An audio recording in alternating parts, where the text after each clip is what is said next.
here in Jerusalem in the Natural History Museum with Rabbi Elazar of Modiin. Hello, friends! And today we're going to learn the Mishnah I taught, which is the 11th Mishnah in the 3rd chapter of Pirkei Avot. So do you want to read it? I'd love to. Rabbi Elazar of Modiin, that's me, would say, someone who treats holy things without respect, who doesn't respect the Jewish holidays, who embarrasses a friend in public, doesn't circumcise his son, or interprets the Torah in a false way different from the real meaning, even if he learned a lot of Torah and he has a lot of wisdom and good deeds, he'll have no place in the world to come.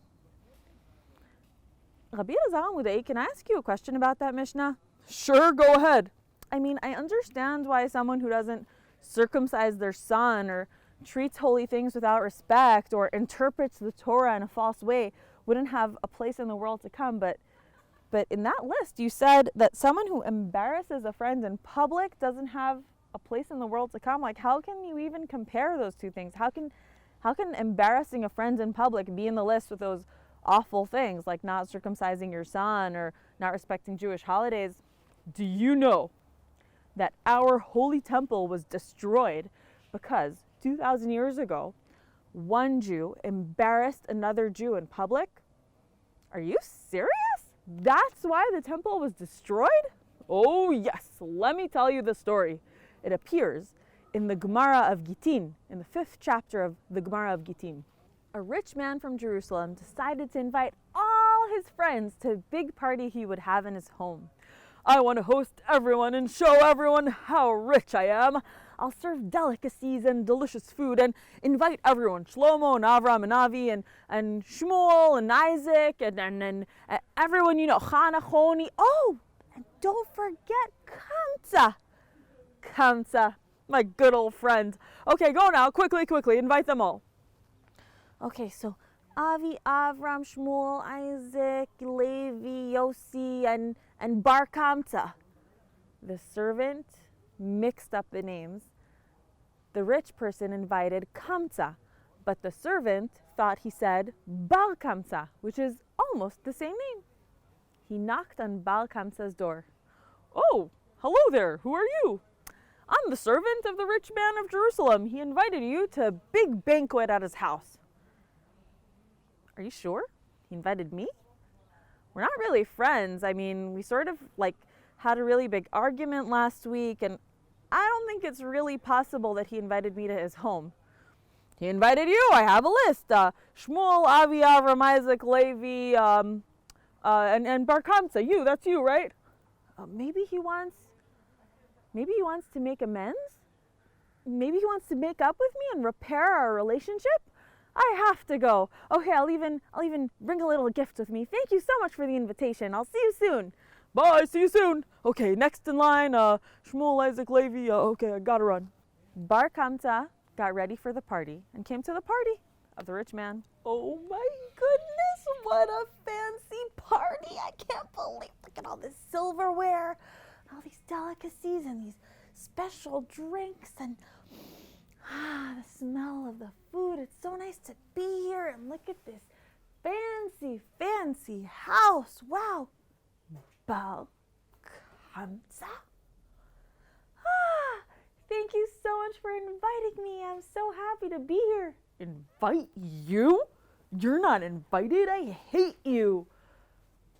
Oh, but your servant came to my house and he said I'm invited. He must have mistaken. It's a mistake. I told him to invite Kamtza, not you. Despicable Bar Kamtza. Oh, how I hate you. What? But you know what? Please don't throw me out in front of everyone. I'll pay for my food. Just don't kick me out. You think you're staying in my house for one more minute? I don't want to be associated with you. I don't want anyone to think we're friends. Get out of here right now. I'm willing to pay for half the price of the whole banquet. What do you think I am? I came to show how rich I am, not for you to pay for the banquet. Please, don't throw me out in front of everyone. I'll be so embarrassed. The whole city's here. I mean, all the famous, rich, smart, wealthy, righteous rabbis are here. Please don't throw me out in front of everyone. I'll be mortified. I'll pay for the whole banquet. Do you think I even care? Get out of here now. And the rich person took Bar Kamtza and threw him out of his house. Oh my goodness, no one stood up for me there. And there were some really wise sages and big rabbis at that party, and they didn't stand up for me, and everyone just let that rich man throw me out of his house. Fine, if they don't care about me, I'm gonna go to the Caesar of Rome and accuse all the Jews of Jerusalem with treason, and he'll come and take revenge for me. Yeah, the Caesar will take care of these people that don't care about me in Jerusalem. Oh, hello there, Your Highness, Caesar of Rome. My name is Bar Kamtza, and I come to you from Jerusalem with news. News!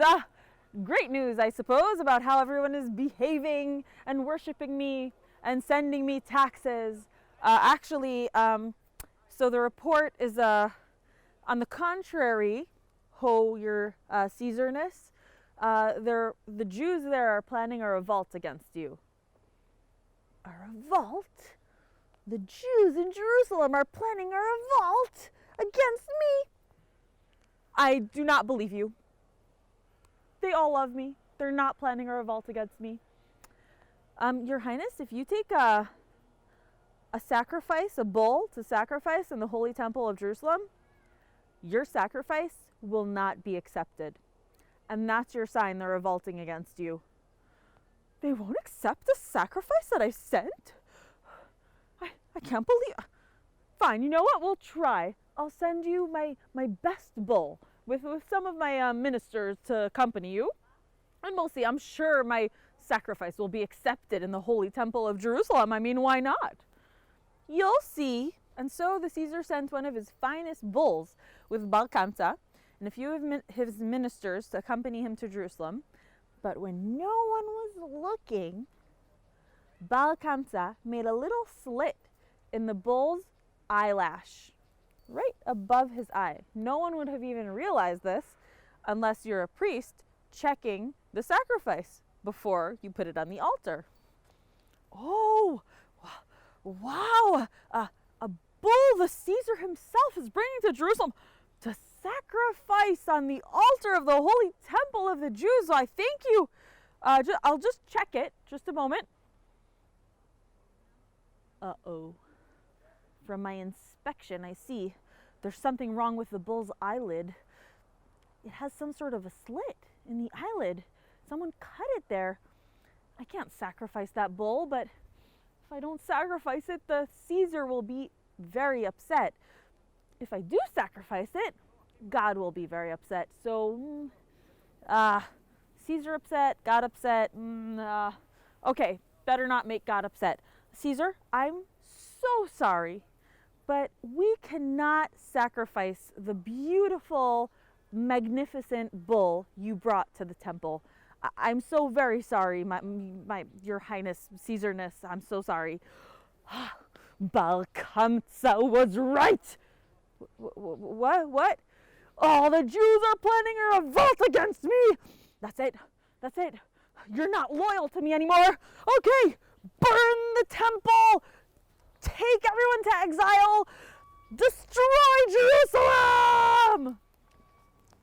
And that is how the holy temple was destroyed and burnt to ashes. Rabbi Elazar of Modiin, I can't even believe it. This is why our holy temple was burnt by the Roman Caesar? Because one person embarrassed another person? Do you realize God was willing to help Bar Kamtza with his whole treason lie that he went to tell the Roman Caesar and burn his own temple just because he cared so much about one person that was embarrassed by another person in Jerusalem? God really does not like when we embarrass each other. He was even willing to burn his own temple because of that. wow, Rabbi Elazar of Modiin, I didn't really realize how bad that is. I mean, I give people like embarrassing nicknames sometimes, and I mean, sometimes I don't even mean it, but like I could like laugh at someone or embarrass someone without even meaning it. I really have to pay more attention to that now that I know how awful that is. Elazar of Modiin, that's such an important Mishnah you taught us. I know. Imagine our world if people wouldn't embarrass each other, wouldn't laugh at each other. How nice it would feel in the classroom if we didn't laugh at each other or call each other by mean nicknames.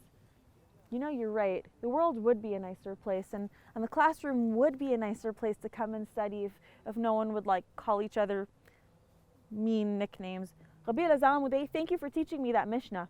My pleasure! And kids, thanks for learning with us. See you next time. Bye!